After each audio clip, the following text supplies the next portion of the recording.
The council chamber floated in space above Nexus Prime, a massive station that served as the heart of galactic government. Inside, representatives from dozens of alien species gathered for their monthly meeting. The Velron, beings made of living crystal, sat in their special chairs that hummed with energy. The Morath floated in their glass tanks, their large heads pulsing with telepathic power. The Kryn, masters of technology with their 6 arms and metal implants, tapped away at their personal screens. One seat remained empty. The human seat had been empty for the last 5 meetings. Commander Jiho Kang stood outside the chamber, looking through the window at the aliens inside. He wore his military uniform, decorated with medals from 3 centuries of human service. His face looked tired. He had seen too much war, too much death, too much sacrifice that nobody cared about. "Are you ready?" asked Ambassador Hyun Lee, walking up beside him. She was older than Jiho, her hair completely gray now. She had spent 40 years trying to get humans treated as equals in this galaxy. "As ready as I'll ever be," Jiho replied. He held a small datapad in his hand. On it was a simple message that would change everything. They entered the chamber together. The alien representatives barely looked at them. Chancellor Vixral, the leader of the Velron, made a sound like breaking glass. It was their version of an annoyed sigh. "Ah, the humans finally decide to attend," Vixral said. His crystalline body reflected the lights of the chamber in rainbow colors. "We were about to officially mark your seat as abandoned." "That won't be necessary," Jiho said calmly. He walked to the center of the room. "I come with an official message from the Human Coalition." "Another request for full membership?" asked Tekrin, one of the Kryn representatives. Several aliens made sounds that might have been laughter. "You know the answer. Humans are too violent, too emotional, perhaps in another few centuries." Jiho didn't show any anger. He had expected this. Humans had been hearing the same excuses for 300 years. Too violent, too emotional, too young. The real reason was simpler. The other species needed humans to do the dirty work. Full membership would mean humans could say no. "No," Jiho said. "Not a request. A resignation." The chamber went quiet. Even the Murath stopped their constant telepathic chatter. "What do you mean?" Vixral asked. "Effective immediately, humanity withdraws from all galactic territories," Jiho read from his datapad. "All human personnel will evacuate within 6 months. We thank the Council for the opportunity to serve, but we have decided to pursue our own path. Good luck with your future endeavors." The message was simple, professional. No anger, no threats, just a polite goodbye. The alien stared at him. Then Vixral laughed, a sound like wind chimes in a storm. "This is absurd," the Chancellor said. "Where will you go?" "You need us. You need our technology, our trade routes, our protection." "We'll manage," Hyun said quietly. "You'll be back within a year," Tekrin said confidently. "Begging for your positions back?" "You have no choice." Jiho smiled, but it didn't reach his eyes. "We always have a choice. We're making it now." He turned and left the chamber. Hyun followed. Behind them, the aliens began arguing among themselves, but neither human looked back. Far away, on the research vessel called Final Dawn, Dr. Yuna Park stared at her computer screen. The data made her feel cold inside. She had been studying strange signals from beyond known space for 3 years. At first, she thought they were natural phenomena. Now she knew better. The patterns were mathematical, complex, intelligent, and they were getting closer. "Dr. Park?" her assistant called. "The evacuation order just came through. We're leaving in 2 weeks." Yuna saved her data and encrypted it with the highest level of security. She had sent reports about these signals to the Council 5 years ago. They had ignored her. Called her paranoid. Said humans always saw threats where none existed. They were wrong. Something was out there. Something big. Something hungry. She thought about telling the Council again, warning them one more time. But what was the point? They wouldn't listen. They never listened. Across the galaxy, the evacuation began. On mining stations in deadly nebulae, human workers shut down their equipment and boarded transport ships. On military outposts along the rim, human soldiers packed up weapons and defenses. On paradise worlds where humans maintained the complex terraforming systems, engineers set their tools aside. They left everything running. The reactors would keep working for months before they needed maintenance. The defense systems would keep scanning for threats.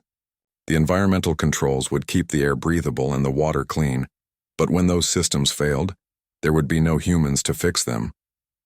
and the humans knew those systems would fail. They had built them after all. They knew exactly how long everything would last. On a cargo station near the outer rim, engineer Sora Choi checked her equipment one last time. She had maintained the station's power core for 15 years. She knew every wire, every circuit, every safety system. The aliens who would take over after she left wouldn't understand any of it. They had never bothered to learn.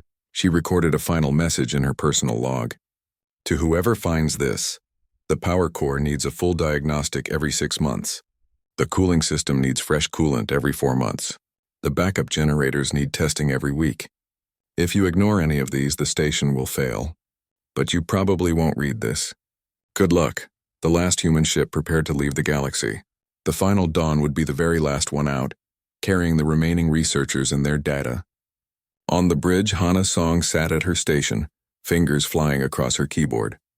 She was creating something special. A message for the council. A message they could only open when certain conditions were met. She didn't tell anyone what the message said. Not even Dr. Park. Some things needed to stay secret until the right time. All stations report ready, the captain announced. We're going beyond the rim, into uncharted space. Everyone ready? Ready? Came the chorus of responses. The Final Dawn's engines glowed bright blue. The ship turned away from the galaxy, away from the council, away from 300 years of thankless service. It jumped into faster-than-light travel and disappeared. The humans were gone. They had left in silence, with dignity, without drama. The galaxy barely noticed. 3 weeks passed before anyone realized the humans were actually gone, not coming back. Really, truly gone.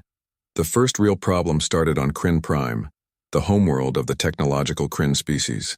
Their main power plant, which provided energy for half the planet, suddenly dropped to 30% efficiency. The warning lights flashed red across every control panel. Chief Engineer Calric stared at the readings in confusion. This makes no sense. The reactor was running at 98% just yesterday. Call the maintenance team, his supervisor ordered.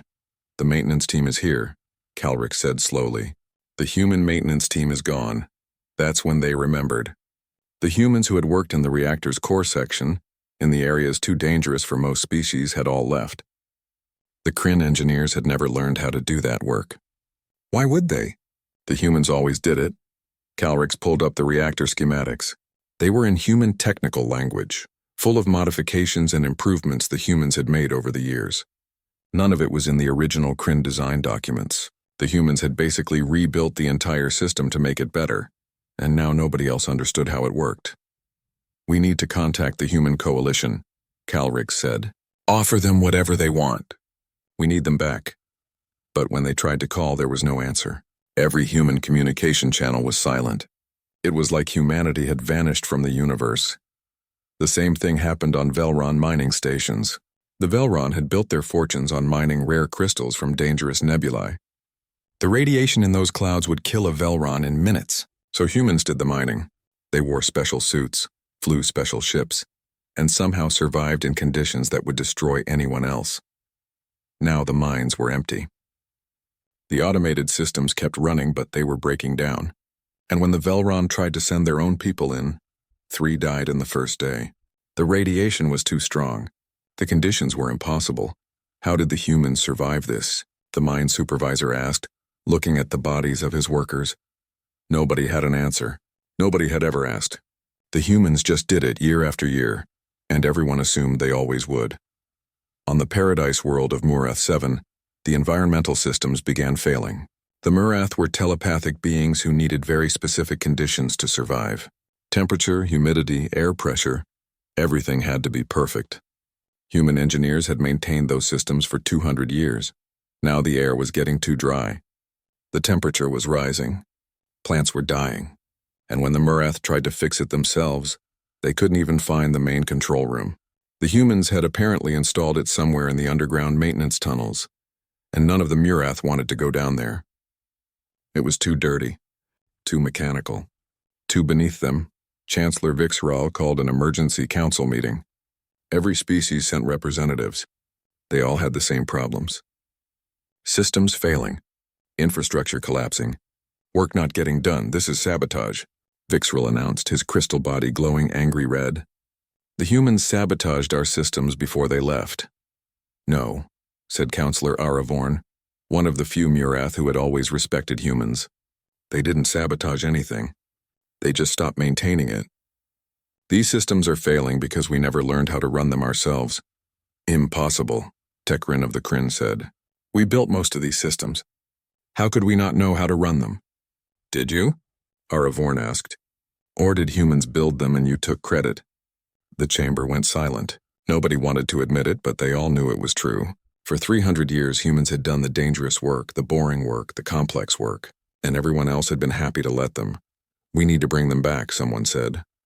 Agreed, Vixrel said. Send expeditions to human space. Find them. Offer them better terms. Whatever they want. The council sent ships to every human world. They found empty cities. Clean streets. Buildings locked and secured. But no people. No forwarding address. No clue where humanity went. It was like humans had never existed at all. Then they found the data archives. Humans had left behind massive databases of information, technical manuals, economic reports, military records. At first the council was excited. Maybe these would help them fix their problems. Trade Master Seok Im had been a human merchant, one of the best. His economic models were famous. The council economist opened his files expecting to find helpful advice. What they found was a warning. Galactic economy is completely dependent on human labor, Seok's report said. In sectors, energy, mining, agriculture, maintenance, defense, exploration, human withdrawal will cause immediate crisis in infrastructure, medium-term collapse in trade networks, and long-term economic depression. Estimated timeline, total collapse within 18 months. Recommended action, treat human workers as valuable partners rather than expendable labor. But you won't read this until it's too late. The report was 5 years old. Suk had tried to warn them. Nobody had listened. They found military records too. General Tae Kim had commanded the Human Defense Fleet. His logs were detailed and chilling. Another patrol lost in Sector 88, one entry read. 12 ships. 200 personnel. No survivors. Official story, navigation accident. Real story, we found something out there. Something that eats ships. We've been fighting it for decades. The council doesn't want to know. Too scary. Too expensive. Better to let humans die quietly than admit there's a threat. Entry after entry told the same story. Humans discovering dangers. Humans fighting unknown enemies. Humans dying to protect the galaxy. And the council ignoring all of it, or worse, blaming humans for being too paranoid. We've lost 40,000 people in the last decade alone. Another entry read. Not to accidents, to war. A war we're fighting alone because nobody else will believe us. I'm tired. We're all tired. The council members read these logs in horror. They had called humans paranoid, aggressive, warlike. But humans had been protecting them all along. On an abandoned station at the edge of council space, they found engineer Sora Choi's final log. Her voice sounded tired but calm. I've maintained this station for 15 years. I fixed every problem, improved every system, kept everyone safe. I tried to train the replacement crew. They didn't want to learn, said it was human work. So now I'm leaving. And when this station fails, and it will fail, I hope you'll remember that someone tried to help you. Someone cared enough to do the job right, even when you treated them like they were worthless. Good luck, you'll need it. The recording ended. Outside the window, they could see the station in the distance. Its lights were already flickering. Without maintenance, it would be dead within months. The council sent more ships to find humanity. Every ship reported the same thing. Nothing. Humanity had left no trace. They had vanished into the unknown space beyond the galactic rim. Then the long-range sensors started picking up something strange. Star systems along the rim were going dark, not exploding. Not dying in any normal way, just disappearing from sensors. The council sent a science vessel to investigate. The ship reached the first dark system and sent back one message. Oh no, the humans were right. They were, then silence. The ship never reported again. Chancellor Vixral looked at the reports piling up on his desk. Power failures. Economic collapse. Missing ships. Disappearing stars, what have we done? He whispered. Captain Mira Velthrax was the best pilot the Kryn had ever produced. She had flown missions to every corner of the galaxy. She had seen things that most people couldn't imagine. She thought she was prepared for anything. She was wrong. The Council had given her a simple mission: take the finest warships in the fleet and find out what was happening at the Galactic Rim. Find out why star systems were going dark. Find out what the humans had been so afraid of. Her fleet of 20 ships jumped into the first dark zone. The moment they dropped out of faster-than-light travel, Mira knew something was terribly wrong. Space looked sick. That was the only word for it. The stars were still there, but they looked dim, faded, like someone had turned down the brightness of the universe. Sensor readings? Mira asked. Captain, this is impossible, her science officer said. I'm detecting energy signatures that shouldn't exist. Matter that doesn't follow normal physics. And something else. Something big. How big? Ship-sized. No, moon-sized. No, wait. The science officer's voice got quiet. Planet-sized. Multiple contacts. They're all around us. On the main screen, something moved. At first, Mira thought it was a shadow. Then she realized shadows don't move in space. There's nothing to cast them. The thing came closer. Mira's brain tried to understand what she was seeing, but it couldn't. The creature was huge, bigger than her entire ship. It looked solid, but also transparent. It had no eyes, but somehow she knew it could see her. It had no mouth, but she could feel it. Hungry. Evasive maneuvers. Mira shouted. The thing didn't chase them. It just appeared where they were going. Like it knew. Like it was always one step ahead. Her weapons officer fired every weapon they had. Plasma cannons, missiles, energy beams. Everything hit the creature. Everything passed through it like it wasn't even there. And then the creature touched her ship. Mira watched in horror as the lights started to dim. The computers started to fail. The crew started to scream. They weren't hurt physically. They were being drained. Energy, life, thought. Everything that made them alive was being consumed. All ships retreat. Get out of here now! 16 ships didn't make it. They went dark and silent, drifting in space like dead metal coffins. Mira's ship and 3 others managed to jump away. In the council chamber, Mira showed them the recordings. She watched the alien representatives turn every color of fear and horror as they saw what she had seen. What are they? Fixrel asked, his crystal body actually shaking. We don't know, Mira said. Our sensors can barely detect them. Our weapons can't touch them, and they're spreading into our space. 5 more systems went dark while we were coming back. There must be records, Aravorn said. The humans fought these things. They must have left information. They searched every human database they could access. Most were locked or encrypted. But they finally found something. An old file from Dr. Jin-O, a human scientist who had worked at a military research base. The file was marked Classified Devourer Protocol. Dr. Jin-O's face appeared on screen. She looked exhausted and scared. If you're watching this, then the Devourers have breached the Rim Defense Network, she said. I'm sorry. We tried to hold them back. We tried to warn the Council. They wouldn't listen. The recording showed images of the creatures Mira had seen. Dr. Jin-O called them Devourers because that's what they did. They devoured everything. Life, energy, matter, even thought itself. They exist partially outside normal space-time, Dr. Jin explained. That's why our sensors can barely detect them. That's why weapons pass through them. They're only partly in our universe. How do we fight them? Someone in the recording asked. With weapons designed specifically for them, Dr. Jin said. Humanity has been developing these weapons for 80 years. We've been fighting the Devourers along the Rim for decades. You never knew because we never told you. Why not? Dr. Jin laughed, but it wasn't a happy sound. Because we knew what would happen. You would panic. You would blame us for attracting them. You would demand we fight them using your methods, your technology, your strategies, and we would all die. So we kept it secret. We fought alone. We died alone. 40 million humans have died fighting the Devourers. 40 million people who sacrificed everything to protect a galaxy that treated them like servants. The recording showed battle footage. Human ships fighting the Devourers with strange weapons that actually worked. Weapons that could hurt things that weren't fully in their universe. We built a network of defense stations along the entire Rim, Dr. Jin continued. Weapons platforms. Warning systems. Shield generators. For 100 years we kept the Devourers out. But it took everything we had. And you never knew. You never cared. You just complained when we asked for more military funding. The recording showed a map of the galaxy. Red dots marked where devourers had been stopped. There were thousands of them. Every single one had been stopped by humans. When the council denied us membership for the final time, our leadership made a decision, Dr. Jin said. If the galaxy doesn't want us as equals, then the galaxy can defend itself.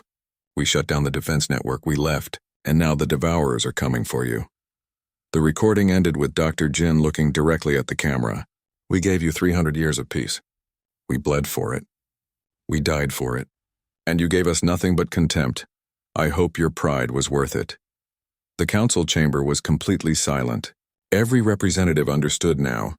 The aggressive humans had been defending them. The paranoid humans had been fighting a real enemy. The two violent humans had been warriors standing between civilization and extinction. And they had sent them away. We need to contact humanity, Tekran said desperately. Beg them to come back. Offer them anything. We've been trying, Vixral said quietly. No response. They're not answering. More systems went dark every day. The devourers were spreading through the galaxy like a disease. Without humanity's defense network, nothing slowed them down. Without humanity's weapons, nothing could fight them. Without humanity's warriors, everyone was helpless. Captain Mira went back to her ship. She had a crew to take care of. Families to notify. Funerals to arrange for the 16 ships she had lost. But before she left, she sent one message to the council. They were protecting us. The humans were protecting us all along, and we never even said thank you. In an abandoned human military base, the council's search teams found something. A small device with a blinking light. It was a message system, set to activate under specific conditions. The conditions were, Devourer presence confirmed in council space. The message was from someone named Hana Song. It was short. If you're reading this, you know the truth now. We gave you 300 years.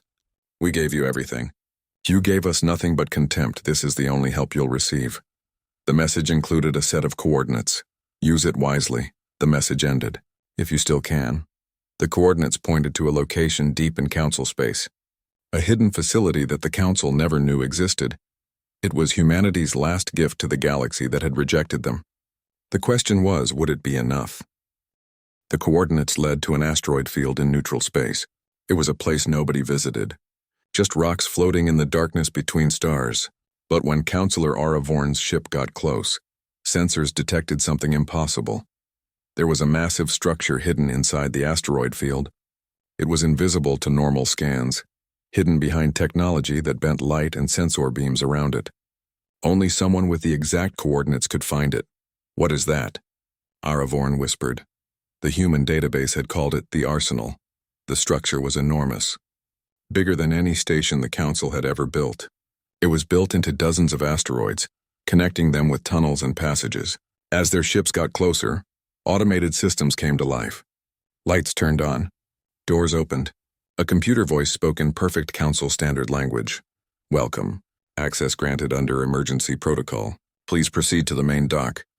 Inside, the Council delegation walked through corridors that humans had built. Everything was clean, maintained, ready for use. Like the humans had left just yesterday, even though it had been over a year. They reached the main chamber. It was huge. The walls were lined with weapons. Thousands of them. Weapons unlike anything the Council had ever seen. Each one was labeled with instructions in multiple languages. Anti-Devourer plasma cannon. Effective range 50,000 kilometers. Phase shift missile. Targets enemies in multiple dimensions.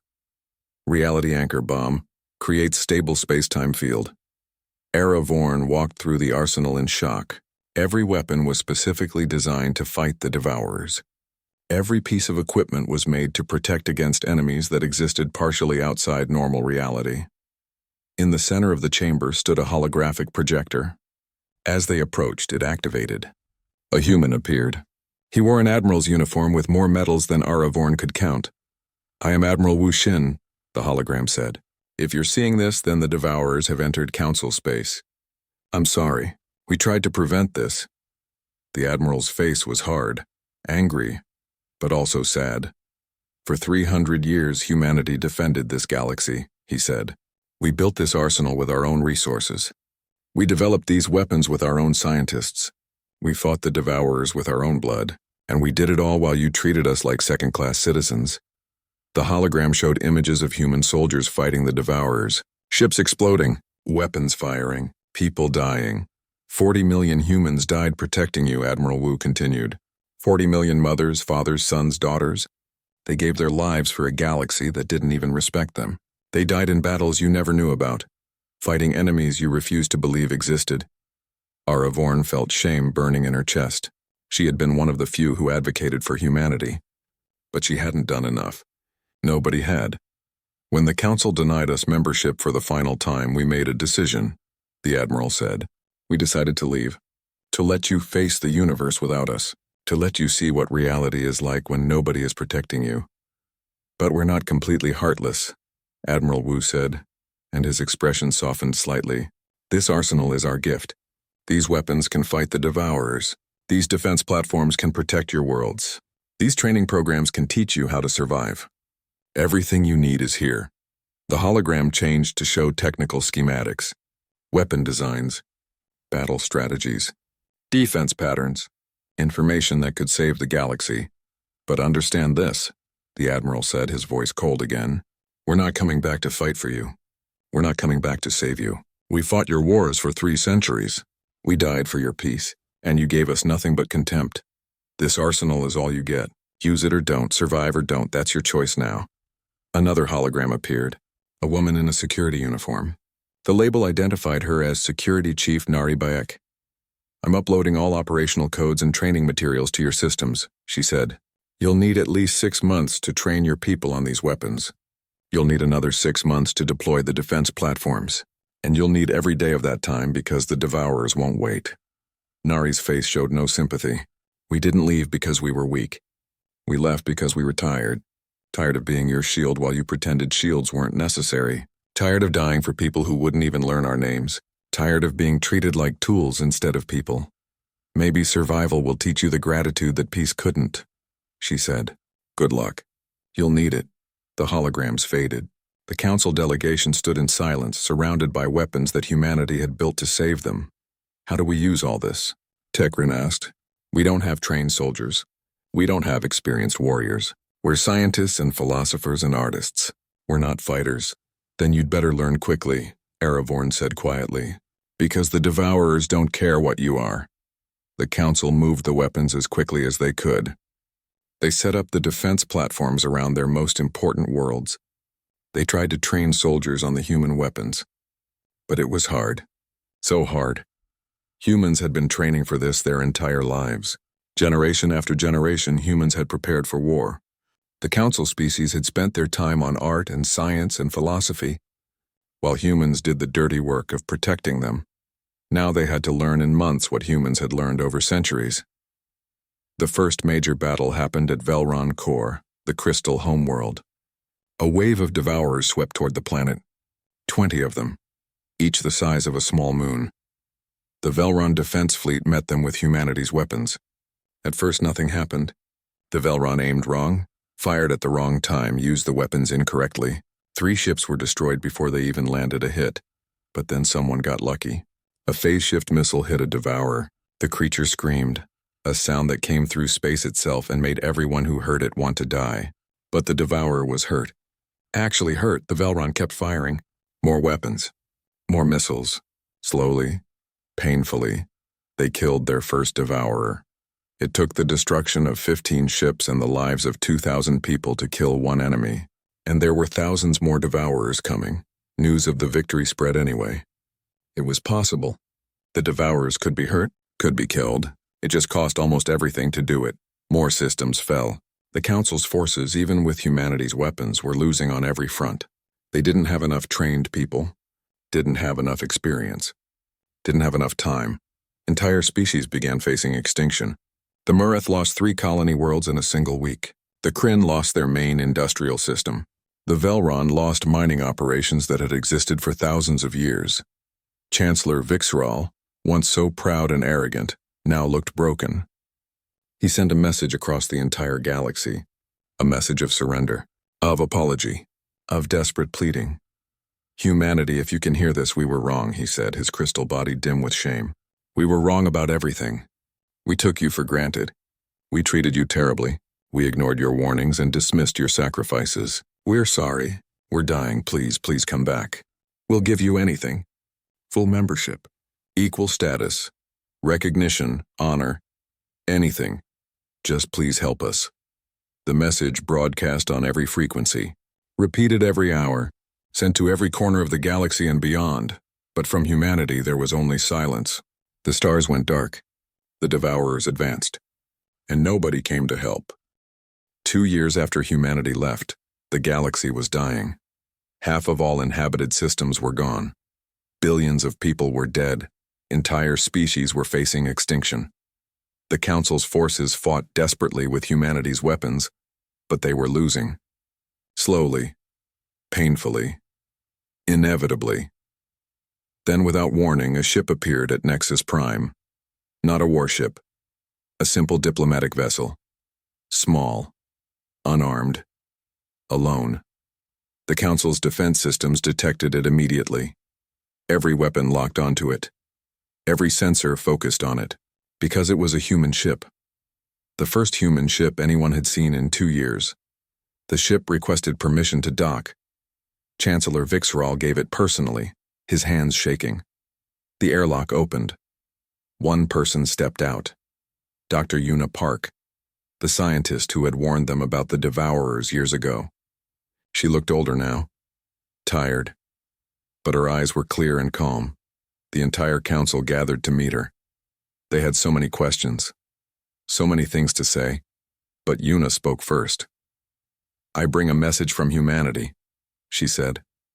Her voice was professional, cold, like she was reading a weather report instead of deciding the fate of billions. "We've been watching," Una continued. "We've monitored every battle, heard every plea, seen every desperate fight. Humanity held a consensus vote on whether to return and help you." The council representatives leaned forward, hope and fear mixing in their hearts. The vote was nearly unanimous, Una said. The decision was no. The word fell like a hammer. No. Humanity would not return. Humanity would not save them. The galaxy would fall, and humanity would let it happen. "Why?"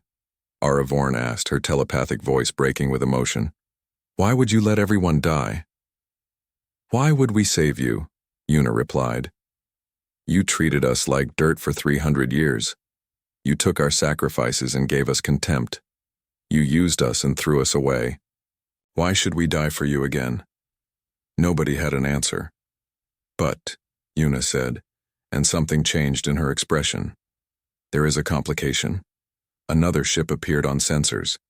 This one was different, bigger, stronger, built with technology that shouldn't exist. It moved through space in ways that broke the laws of physics." Commander Jiho Kang stepped off this second ship. He had been humanity's last representative to the council. But now he wore a different uniform. Strange symbols. Unknown ranks. And behind him came others. Not just humans. Aliens. But aliens the council had never seen before. Species that looked like they had survived hell and come out stronger.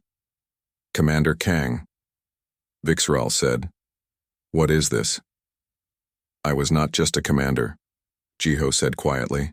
"I was humanity's observer, sent to make the final determination about whether this galaxy was worth saving."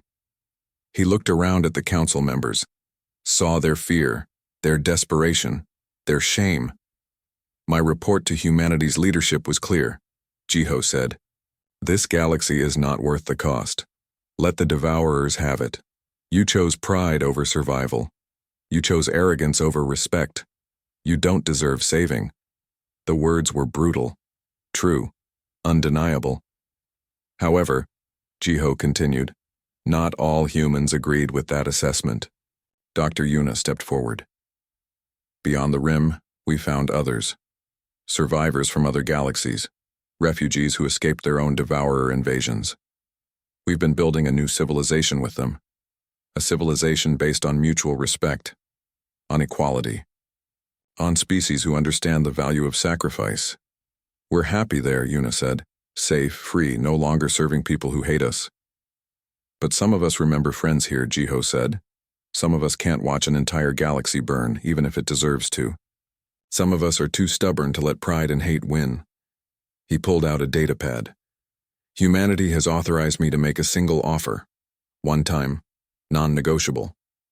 The terms appeared on every council member's screen. Humanity will return, Jiho said. We will bring our forces. We will bring our allies. We will drive back the Devourers and save your galaxy. Hope exploded across every face. But the price is this, Jiho continued, his voice hard.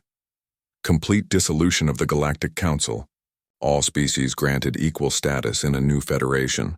Humanity leads all military and defense operations, with no interference, indefinitely. A memorial built for every human who died defending this galaxy in secret. And a truth clause. Never again will humanity's sacrifices be hidden or diminished. You have 12 hours to decide, Jiho finished. Accept our terms and survive. Refuse and face extinction with your pride intact. Choose. He turned and walked back to his ship. Dr. Yuna followed. The council was left alone with their choice. For 11 hours they debated. Some argued about pride, about not surrendering their authority, about maintaining their status. But Ara Vorn ended the debate with simple words. Pride is only valuable if you're alive to feel it. The vote was unanimous. They accepted every term. They had no choice. They never had a choice. Jiho returned and received their acceptance with a simple nod. Then he made a call. The sky above Nexus Prime filled with ships, thousands of them, human warships with technology far beyond what they had shown before. And with them came their allies from beyond the rim, species that looked like warriors, battle-scarred, experienced, ready. The war that followed was brutal. The Devourers had spread across half the galaxy. Every system had to be reclaimed. Every world had to be defended. The fighting lasted 3 years, but humanity knew how to fight this enemy. Had been fighting them for generations. With their new allies, they pushed the Devourers back, system by system, world by world, death by death. The Council species learned to fight alongside them, not as masters and servants, as equals, warriors together. And slowly they began to understand what humanity had been doing all those centuries. The sacrifice, the courage, the cost. On the bridge of the flagship, Commander Jiho Kang watched the final devourer die. The creature screamed its death across multiple dimensions, then faded into nothing. Dr. Yuna Park joined him. She looked at the stars, now bright again. Safe again.